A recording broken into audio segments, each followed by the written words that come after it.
我们今天要继续讲什么故事啊 The Mouse and the Motorcycle.？The Mouse and the Motorcycle， 没错，就是小老鼠和摩托车的故事哦。我们讲到第几章啦？第4章。对，我们今天要讲第4章了。前面3章已经讲完了。这个很破旧的。在一个很破旧的旅馆，有一对夫妇带着他们的儿子住了进去。本来妈妈是想要离开的，可是爸爸好像说他累了，不想开车，于是他们就在留在那边过夜。那小男孩有很多很多的小车子啊，包含一台摩托车，对不对？他就把它拿出来展示，在那边玩。结果呢，他们出门去吃晚饭的时候，有只可爱的小老鼠叫做 Ralph 跑出来，然后骑走了小男孩的摩托车，而且呢，怎么样？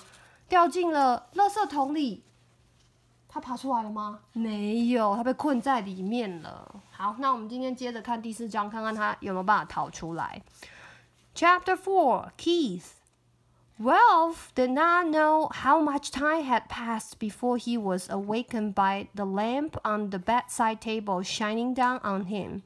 He squeezed himself into the tiniest possible ball, wrapped his tail around his body, and tried to make himself as thin as the apple core.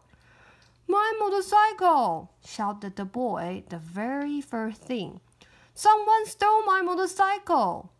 Uh-oh, thought Ralph. It won't be long now. Nobody stole your motorcycle, answered the boy's mother from 216. It's around someplace. You just mislaid it. You can find it in the morning. You had better get ready for bed now.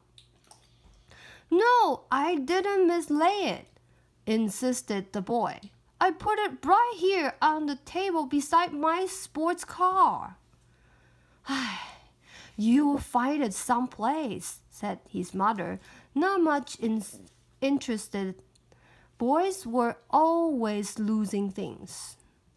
While Ralph cowered behind the apple core, Keith opened the drawer of the bedside table and slammed it shut. He jerked back the bedspread, yanked the pillows off the bed, and threw them back. Then he got down on his hands and knees and looked under the bed and the table. Ralph wrapped his tail more tightly around his body. Here it comes, he thought. 你觉得小男孩会发现小老鼠吗？不知道哦。我们接着看。The boy's face appeared in the opening at the top of the wastebasket. Ralph's heart raced like a model. Ha! Said the boy to himself. Here it is. I wonder how it got there. His hand came down into the wastebasket to seize the motorcycle and lift it out. Still leaning over the wastebasket, he examined the bent handlebar and the chipped paint. That's funny, he remarked aloud. It must have rolled off, but I don't see how it could. The boy did the natural thing for a boy to do. He looked into the wastebasket again. Ralph closed both eyes tight and waited. He wished he had not eaten so much of the apple core. If he had not been so greedy, the core would have been thicker and he would have been thinner. 他担心被发现。Hey! Whispered the boy, obviously very much surprised. How did you get in there? He was careful to keep his voice lower than the sound of the breezes in the pines outside the window. Ralph did not move. He was grateful to the boy for not touching the apple core, even though it was really not protection at all. Psst, psst, whispered the boy. Are you asleep? Still, Ralph remained motionless, except for a slight quiver of his whiskers, which he was unable to control. The boy was silent, but the mouse could feel the rhythmic drabs of his breathing. The boy must be thinking, but What was he thinking? That was what was worrying Ralph. No, said the boy to himself. No, it couldn't be. Couldn't be what? Wondered Ralph, who was beginning to feel cramped from crouching behind the apple court. Hey, wake up, whispered the boy. That was the last thing Ralph wanted to do.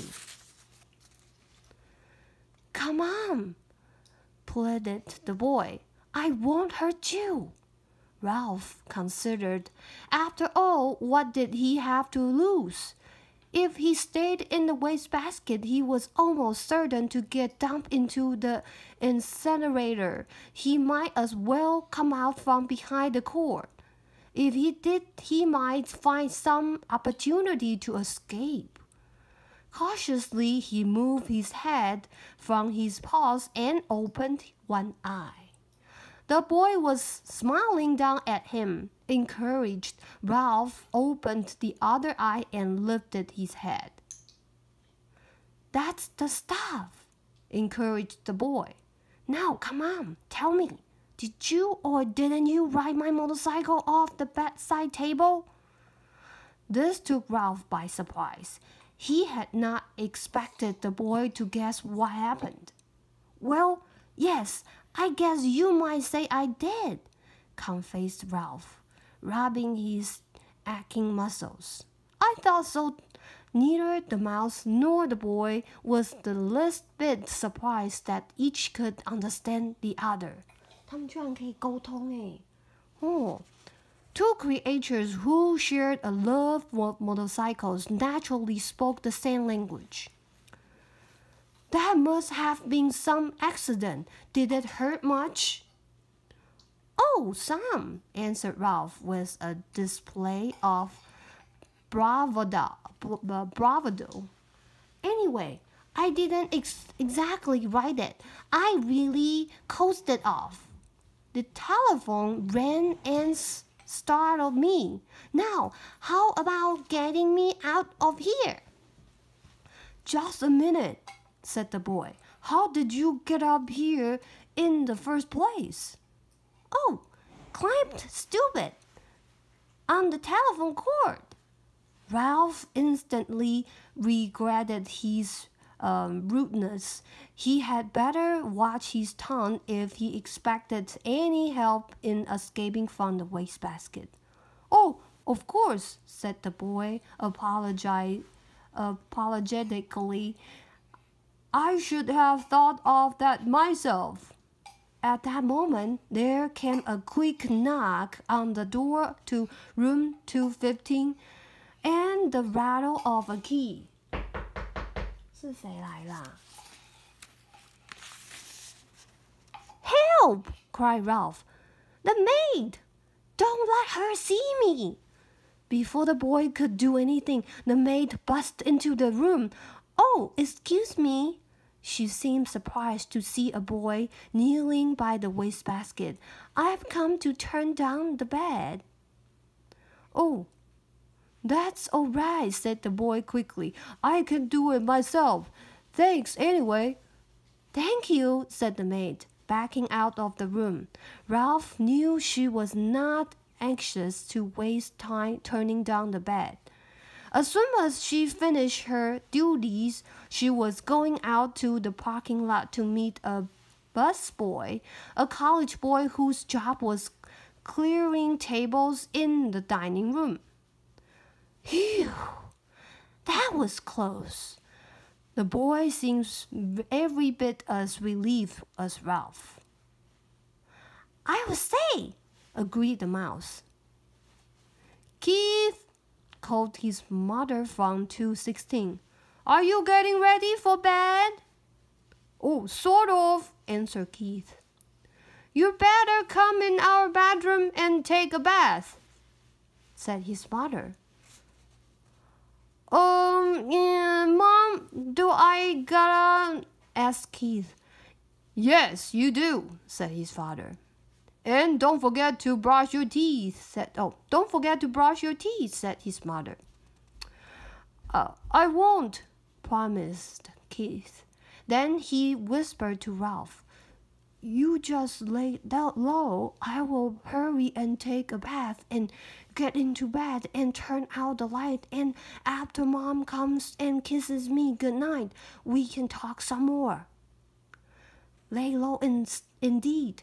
Ralph was indignant. He couldn't lay much lower if he wanted to, and he certainly did not want to sit around waiting to talk. He wanted to get out of that wastebasket. Once he was out, he would see about talking, but not before. Ralph could hear the boy splashing into 216's bathtub and then hastily brushing his teeth in 215's wash basin. After this, was the sound of a suitcase. After this, there was the sound of a suitcase being opened and clothes dropped on the floor. The boy hopped into bed, and to Ralph's relief, the light was turned out. In a moment, Mrs. Gridley came in and kissed her son good night. "Night, Mom," said the boy, sounding as if he were already drowsy. "Good night, Keith," said his mom. "It looks as if we are going to have to stay here for a few days. Your father refuses to budget." "That's okay," muttered Keith, giving the impression he was almost asleep. "Good boy," said his mom. "You are a good sport." "Good night, son," said the boy's father from the doorway between the two rooms. Keith did not answer. Instead, he breathed slowly and deeply, and as Ralph thought, a bit too noisily. There was no sense in overdoing things. As soon as all was quiet in the next room, the boy swung his legs out of bed, fumbled around in his suitcase, and shone a flashlight into the wastebasket. Almost blinded by the unexpected light, Ralph held his paws over his eyes. "Hey, cut that out!" He could not remember to be polite. "Oh, sorry." The boy laid the flashlight on the bed, where its beam shone across the wastebasket rather than into it. "That's better," said Ralph. "Now, how about getting me out of here?" As an afterthought, he added, "Please." The boy ignored the mouse's request. "How would you like to ride my motorcycle?" he asked. Ralph's heart skipped a bit like a motor missing on one cylinder. The mouse-sized motorcycle really would run after all. And there was one thing certain. Since the motorcycle really would run, the boy could not expect him to ride around the bottom of a wastebasket. "Sure," Ralph tried to sound calm. "The important thing was to get out of this prison." He braced himself, dreading the touch of the boy's hand on his fur. To Ralph's surprise, the boy did not reach in and grab him. Instead, he slowly and gently tipped the wastebasket on its side, permitting Ralph to walk to freedom with pride and dignity. "Thanks," said Ralph. Grateful for this consideration. "I believe you are okay." "Sure, I'm okay," said the boy, setting his motorcycle down beside Ralph. "Did you think I wasn't?" "You never can tell." Ralph put his paw on the handlebar of the motorcycle. "It's a real beauty, even with a bent handlebar. I'm sure sorry about that." "Forget it," said the boy reassuringly. It won't hurt much. The motorcycles will still run. Ralph threw his leg over the motorcycle and settled himself comfortably in the seat. Perfect! Just perfect! The boy was obviously delighted that his motorcycle was just right for a mouse. Ralph could not have agreed more heartily. It was perfect except for one thing. He did not know how to start it. Well, go on, said the boy. Ride it. Ralph was ashamed to confess his ignorance. I don't know how to start it, he admitted. It's the first motorcycle I have ever had a chance to ride. You have to make a noise, the boy explained. Matter of factly, this car don't go unless you make a noise. The answer was so obvious, Ralph was disgusted with himself for not knowing without asking. He grasped the hand grips, and fearful lest his noise be too squeaky, managed a boom, boom, boom, boom, boom, boom, boom. Sure enough, the motorcycle moved.